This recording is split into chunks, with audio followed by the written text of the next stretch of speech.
Assalamualaikum semuanya. Semoga kalian semua dalam keadaan sehat dan dilancarkan rezekinya. Amin ya robbal alamin. Diceritakan ada seorang pertapa suci yang ingin menyadarkan Abu Nawas akan tingkah konyolnya. Menurut dia, apa yang dilakukan Abu Nawas tidaklah mencerminkan manusia yang memiliki etika moral kesopanan. Dia juga ingin menunjukkan bahwa keyakinan yang dianutnya selalu mengedepankan etika norma kesopanan. Tujuan si pertapa suci melakukan hal itu tidak lain dan tidak bukan supaya Abu Nawas tertarik dan mengikuti keyakinannya. Maka berangkatlah si pertapa suci ke rumah Abu Nawas. Sesampainya di sana, ia langsung mengetuk pintu rumahnya. Tatkala Abu Nawas membukanya, ia terkejut melihat seorang pertapa suci datang berkunjung. Lalu Abu Nawas mempersilahkan masuk dan menanyakan maksud tujuan kedatangannya. Si pertapa suci secara terang-terangan mengatakan bahwa dirinya ingin mengajari Abu Nawas tentang etika norma kesopanan dalam bermasyarakat. Wahai Abu Nawas, di dalam agama saya penuh dengan cinta kasih dan memuliakan orang lain adalah suatu keharusan, kata si pertapa suci. Begini Tuan, meskipun saya seorang muslim, saya tetap akan menghormati keyakinan Anda dan saya tetap akan memuliakan Anda sebagai tamu saya, balas Abu Nawas. Rupanya di sepanjang obrolannya, si pertapa suci tak henti-hentinya mendoktrin Abu Nawas untuk ikut ke dalam keyakinannya. Melihat gelagat seperti itu, Abu Nawas malah menggunakan kesempatan tersebut untuk mengerjai si pertapa suci. Tentunya dengan cara yang konyol. Bagaimana kalau kita makan dulu? Tawar Abu Nawas.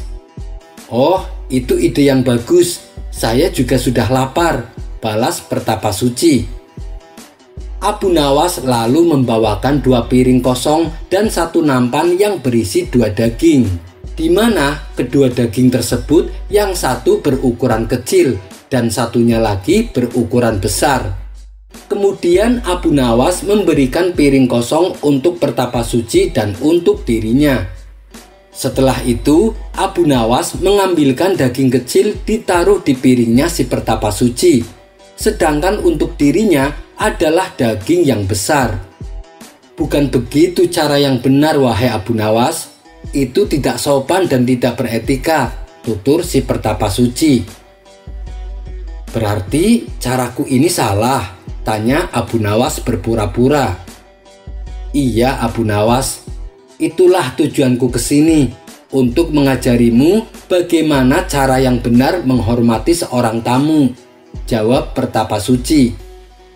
Oh, begitu ya, balas Abu Nawas sambil mengembalikan kedua dagingnya ke nampan. Boleh aku bertanya, apa yang kau lakukan jika kau menjadi aku? Tanya Abu Nawas. Begini caranya Abu Nawas, aku akan mengambilkan daging yang besar untukmu, kata si pertapa suci. Abu Nawas pun mengambil daging besar dan ditaruh di piringnya sendiri. Lalu aku akan mengambil daging yang kecil untuk diriku sendiri, kata si pertapa suci melanjutkan.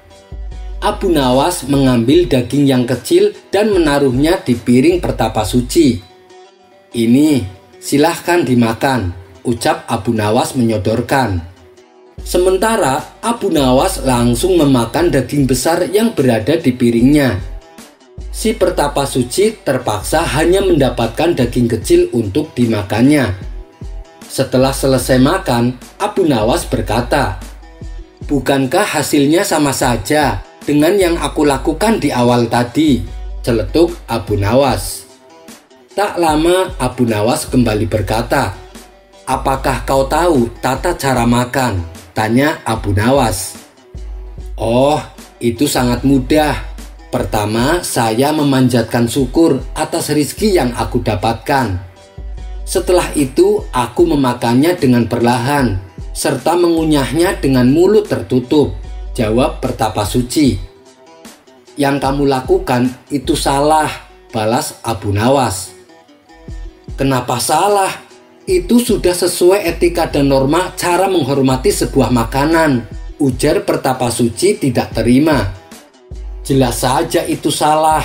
Harusnya kamu teliti dulu apakah makanan yang kamu dapatkan dari cara yang halal atau cara yang haram. Bila kamu memakan makanan yang haram dengan 1000 adab sekalipun, maka itu tidak akan memberi manfaat sama sekali.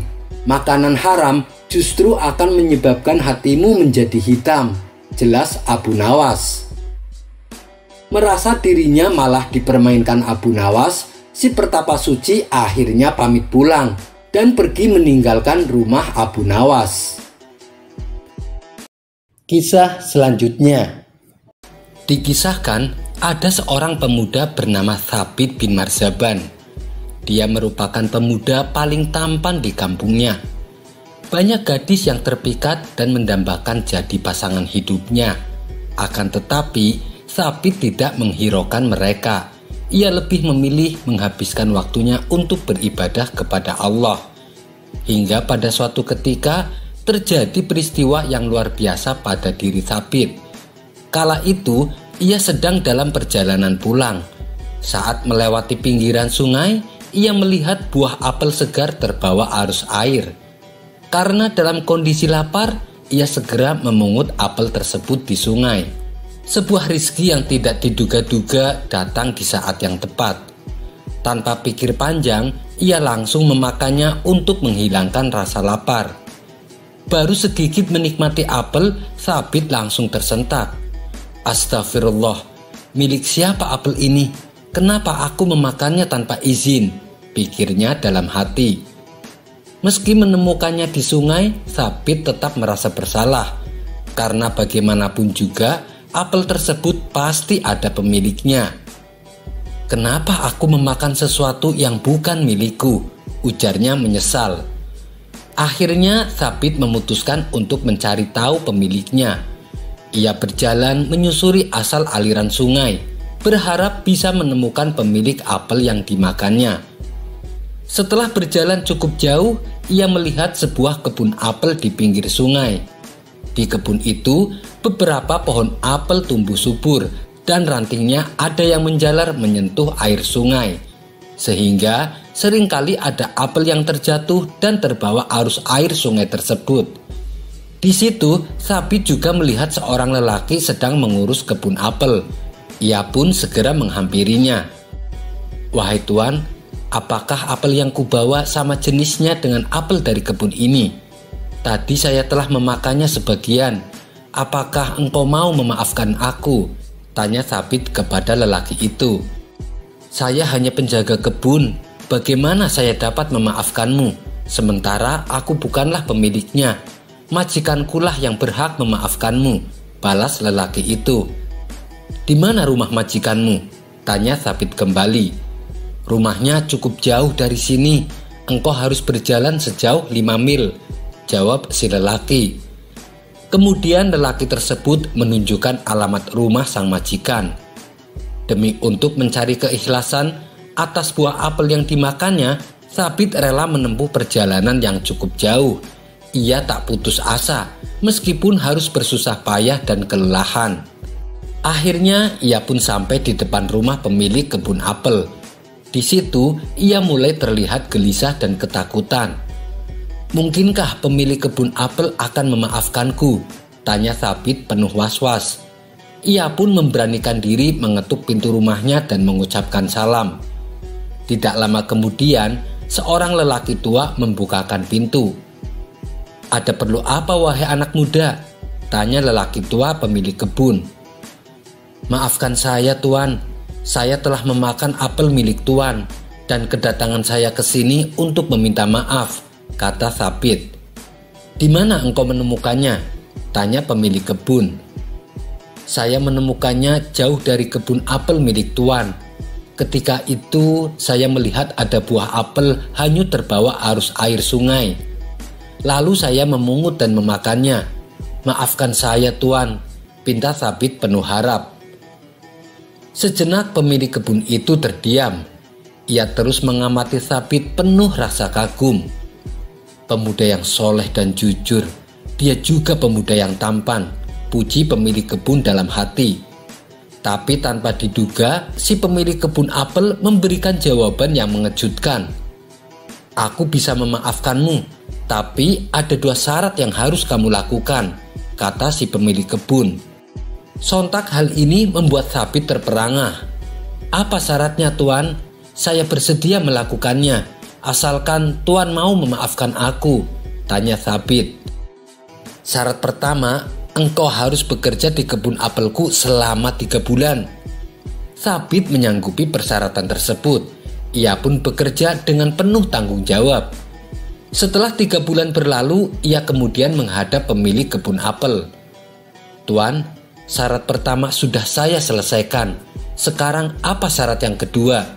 Tanya Thabit. Syarat kedua, kamu harus menikahi putriku. Tapi perlu kamu ketahui, putriku matanya buta, telinganya tuli, mulutnya bisu, dan kakinya lumpuh. Kalau kamu bersedia menikahinya, maka aku akan memaafkanmu, kata si pemilik kebun. Mendengar itu, Thabit merasa tidak percaya. Bagaimana mungkin hanya memakan separuh buah apel, ia harus menerima hukuman seperti ini? Sangat tidak masuk akal. Tapi di luar dugaan, Thabit menerima syarat yang kedua. Padahal Thabit adalah pemuda tampan yang menjadi rebutan para gadis di kampungnya. Tapi ia rela dijodohkan dengan seorang anak gadis pemilik kebun, seorang gadis yang buta, tuli, bisu, dan lumpuh. Semua itu ia terima demi mendapatkan maaf atas apel yang dimakannya tanpa izin. Setelah disahkannya menjadi suami istri, ia lalu disuruh pemilik kebun untuk menemui anak gadisnya di kamar. Begitu Thabit sudah berada di dalam kamar, ia sangat terkejut. Astagfirullah, sepertinya aku salah masuk kamar, kata Thabit yang langsung memejamkan kedua matanya. Engkau tidak salah, akulah anak gadis pemilik kebun, jawab sang gadis di hadapannya. Tapi kata ayahmu, gadis yang aku nikahi matanya buta, telinganya tuli, mulutnya bisu, dan kakinya lumpuh. Sedangkan kamu adalah gadis tercantik yang pernah aku lihat, ujar Thabit masih menutup matanya.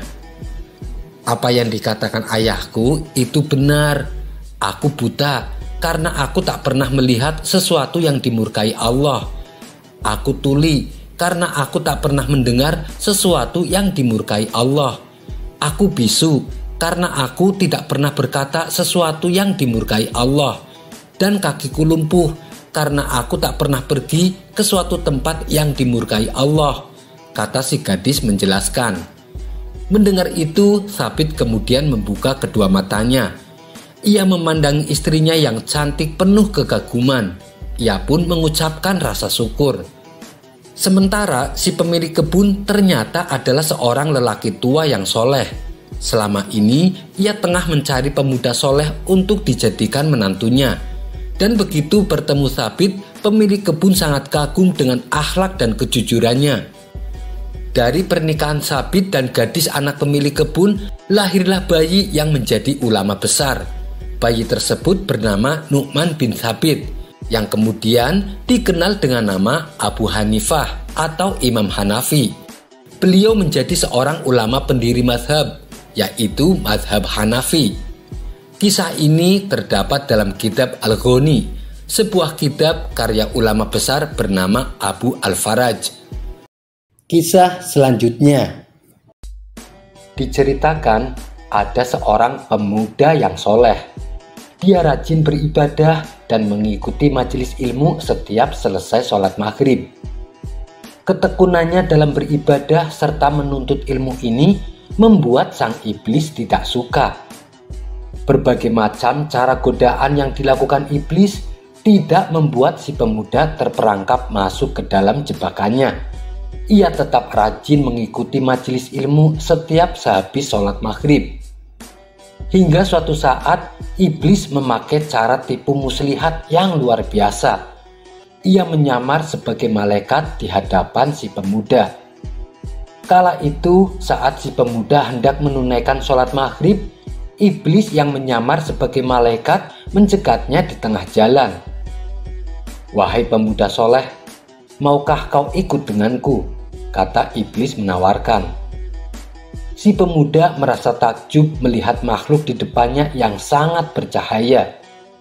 "Siapa kamu?" tanya si pemuda. "Saya adalah malaikat yang diutus oleh Allah untuk membahagiakanmu," jawab iblis coba menggodanya. Maka semakin takjublah si pemuda. "Kemanakah engkau akan membawaku?" tanya si pemuda. "Aku akan mengajakmu berjalan-jalan ke dalam surga, karena engkau adalah pemuda yang paling tekun menghadiri majelis ilmu dan beribadah. Sudah sepantasnya lah engkau mendapatkan keistimewaan ini," jawab iblis laknatullah. Kali ini si pemuda masuk ke dalam perangkap tipu daya iblis. Ia pun dibawa oleh iblis ke suatu tempat yang disulapnya seperti surga. Si pemuda diajak jalan-jalan mengelilingi taman surga nan indah, di mana di situ terdapat sungai yang berupa madu dan susu. Saking terpesona dengan semua yang dilihatnya, tidak terasa waktu telah menjelang tengah malam. Iblis yang menyamar sebagai malaikat berkata kepada si pemuda, "Wahai pemuda soleh, ini sudah menjelang malam. Sekarang waktunya untuk pulang," ajak iblis. Ia pun mengantarkan si pemuda sampai di depan rumahnya. Sebelum berpisah, si pemuda berkata, "Sebenarnya aku masih belum puas di dalam surga. Maukah engkau mengajakku lagi?" tanya si pemuda. Iblis pun menjawab, "Aku bisa mengajakmu setiap hari sebelum waktu maghrib. Tapi ada syaratnya, kamu tidak boleh menceritakan hal ini kepada siapapun." "Baik, saya tidak akan menceritakan kepada siapapun," kata si pemuda berjanji. Esok harinya menjelang waktu maghrib, iblis yang menyamar jadi malaikat kembali menjemput si pemuda dan mengajaknya ke dalam surga khayalan tipu daya iblis. Begitulah seterusnya. Sampai si pemuda kini tak lagi mengikuti jamaah maghrib dan menghadiri majelis ilmu. Suatu hari gurunya mendatangi rumah si pemuda untuk menanyakan keadaannya. "Wahai anakku, mengapa kini engkau tak lagi menghadiri majelis ilmu? Apakah engkau sedang sakit?" tanya gurunya. "Maaf guru, saya sekarang tidak bisa lagi menghadiri majelis ilmu. Saya bisa menghadirinya kalau selain waktu ba'da maghrib," jawab si pemuda.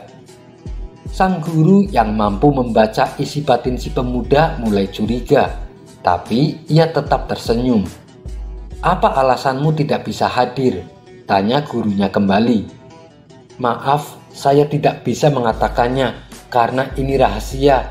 Aku sudah berjanji untuk tidak menceritakan kepada siapapun," balas si pemuda. "Wahai anakku, aku ini gurumu. Ceritakanlah kepadaku," pinta gurunya. Si pemuda akhirnya bercerita bahwa setiap menjelang maghrib ia diajak oleh malaikat masuk ke dalam surga. Mendengar itu, sang guru hanya tersenyum, meskipun ia tahu bahwa yang mengajak si pemuda bukanlah malaikat, melainkan iblis laknatullah. Tapi sang guru tidak langsung menceritakan yang sesungguhnya. Dikhawatirkan si pemuda akan membantahnya dan tidak akan lagi mempercayai gurunya, yang justru akan berakibat si pemuda menjauhi gurunya.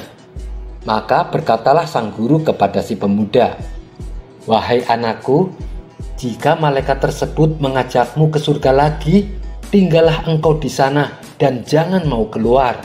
Surga itu tempat yang kekal. Bukankah surga adalah tujuan akhir dari kehidupan manusia?" ujar gurunya. Si pemuda sejenak terdiam. Kemudian ia berkata, "Tetapi aku takut guru." "Kenapa harus takut? Surga itu tempat kesenangan. Percayalah padaku. malaikat tersebut tidak akan mencelakakanmu. Katakan padanya bahwa engkau ingin tetap di surga dan tak mau keluar lagi, kata sang guru berpesan. Keesokan harinya, saat menjelang maghrib, seperti biasa, iblis menjemput si pemuda di depan rumahnya dan mengajaknya masuk surga khayalan tipu daya iblis. Si pemuda melihat banyak pemandangan yang menakjubkan. Ia juga disuguhi berbagai macam kenikmatan. Hingga tak terasa waktu telah menunjukkan tengah malam. Si iblis lalu mengajak si pemuda untuk pulang. "Wahai pemuda soleh, mari kita pulang. Waktunya sudah habis," ajak iblis kepada si pemuda. Sesuai dengan pesan gurunya, si pemuda menolak ajakan iblis. "Tidak mau, aku ingin tetap di dalam surga." Seketika iblis kaget mendengarnya. Si iblis lalu membujuknya berkali-kali agar si pemuda mau menuruti ajakannya. "Mari kita pulang saja, besok kita bisa kesini lagi," rayu iblis kepada si pemuda. Akan tetapi si pemuda tetap teguh pendirian. Ia tidak mau keluar dari surga. Karena tak berhasil membujuknya, dengan perasaan kesal, iblis lalu meninggalkan si pemuda sendirian. Pada saat si pemuda tetap pada khayalannya, tibalah waktu fajar. Tiba-tiba semua pemandangan indah yang dilihatnya menjadi berubah. Bau busuk mulai tercium sangat menyengat. Si pemuda tersadar dan kaget. Ternyata ia sedang berada di atas tumpukan sampah di sudut perkotaan. Ia pun lalu mengadukan peristiwa tersebut kepada gurunya. Sang guru kembali hanya tersenyum mendengar pengaduan muridnya itu. "Sebenarnya aku sudah tahu dari awal, tapi aku sengaja tidak menceritakan yang sesungguhnya, karena engkau pasti akan membantahnya dan malah menjauhi aku. Sesungguhnya sosok yang kau anggap malaikat itu sejatinya adalah iblis. Ia sengaja menggodamu agar engkau tidak menghadiri majelis ilmu. Wahai anakku, inilah surga yang sesungguhnya, yaitu menghadiri majelis ilmu. Rasulullah Shallallahu Alaihi Wasallam bersabda, jika kamu melewati taman surga, maka hendaklah engkau duduk di situ. Dan yang dimaksud taman surga oleh Rasulullah adalah majelis ilmu, kata sang guru menjelaskan. Menangislah si pemuda mendengar penjelasan gurunya. Ternyata selama ini ia telah masuk perangkap tipu daya iblis. Dan sejak saat itulah si pemuda berjanji akan lebih giat menghadiri majelis ilmu. Kisah ini diceritakan oleh Habib Umar bin Muhammad bin Hafid saat beliau mengisi ceramah di suatu majelis. Wallahu a'lam bishawab. Kisah selanjutnya. Suatu ketika pada sore hari, Abu Nawas pulang ke rumah dengan wajah lesu dan kelelahan. Pasalnya, seharian ia di hutan mengumpulkan kayu bakar dan dijualnya ke pasar. Untuk melepaskan rasa penatnya, ia pun duduk istirahat di depan rumah. Kemudian sang istri segera membuatkan minuman dan diberikannya kepada Abu Nawas. Wahai istriku, sepertinya aku tidak kuat kalau terus-terusan begini. Tiap hari memikul kayu dari hutan sampai pasar, sedangkan usiaku sudah beranjak tua. Belikanlah aku seekor keledai untuk meringankan pekerjaanku. Dia akan membantuku memikul kayu, dan aku jadi lebih giat bekerja, kata Abu Nawas membuka percakapan. Baik, saya akan memberikan uang untuk membeli keledai, tapi ingat, kamu harus mengembalikannya, balas sang istri. Saya janji wahai istriku, sahut Abu Nawas. Sang istri lalu memberikan uang simpanannya kepada Abu Nawas. Esok paginya, Abu Nawas pun pergi ke pasar untuk membeli seekor keledai. Setelah mendapatkan keledai yang diinginkan, Abu Nawas langsung membawanya pulang. Akhirnya, pekerjaanku akan terasa ringan, kata Abu Nawas dalam hati. Ia pun membuat kandang untuk tempat tidur keledainya. Setelah waktu menjelang pagi, Abu Nawas bangun dari tidurnya. Ia mengawali hari dengan penuh ceria. Semua perbekalan yang akan dibawanya dipersiapkan dengan semangat. Tapi ketika ia hendak mengambil keledainya, Abu Nawas dibuatnya terkejut. Pasalnya keledai yang kemarin dibeli hilang dari kandangnya. Seketika Abu Nawas menjadi panik. Ia pun memberitahukan kepada istrinya. "Wahai istriku, keledai kita hilang," tutur Abu Nawas. "Apa? Hilang? Aku tidak mau tahu. Pokoknya uang pembelian keledai harus kamu kembalikan," balas sang istri. Mendengar perkataan istrinya, Abu Nawas malah semakin pusing. Lalu Abu Nawas berkeliling kampung dan menanyakan kepada orang-orang. "Apakah kalian melihat keledaiku?" tanya Abu Nawas. Namun tak ada seorang pun yang mengetahuinya. "Aduh, gimana ini?" keluh Abu Nawas. Akhirnya Abu Nawas berjanji di depan orang-orang. Apabila keledainya ditemukan, dia akan menjualnya dengan harga yang murah, yaitu senilai 1 dinar. Orang-orang pun kaget dengan hal itu. "Kamu serius, Abu Nawas?" tanya salah satu warga. "Iya, saya serius," jawab Abu Nawas. Setelah lama berkeliling tak membuahkan hasil, Abu Nawas pun memilih untuk pulang. Dan ketika saat di tengah perjalanan, tiba-tiba ia melihat keledainya sedang makan rumput di pekarangannya. "Aku cari kamu kemana-mana, ternyata kamu malah berada di sini," ucap Abu Nawas kegirangan. Ia pun segera memberitahu istrinya. "Wahai istriku, ternyata keledainya berada di pekarangan," seru Abu Nawas. "Syukurlah, berarti Allah masih sayang sama kita," balas istrinya. "Tapi aku bingung, wahai istriku," kata Abu Nawas. "Bingung kenapa? Seharusnya kamu senang keledainya bisa kembali," ujar istrinya. "Iya, aku senang, tapi aku sudah kadung berjanji sama orang-orang," ucap Abu Nawas. "Janji? Janji apa?" tanya istrinya. "Aku janji kalau keledainya ditemukan, aku akan menjualnya senilai 1 dinar, jawab Abu Nawas. "Kamu ini gimana sih? Keledai harga 50 dinar akan dijual 1 dinar, balas istrinya heran. Setelah lama berpikir, akhirnya Abu Nawas menemukan solusinya.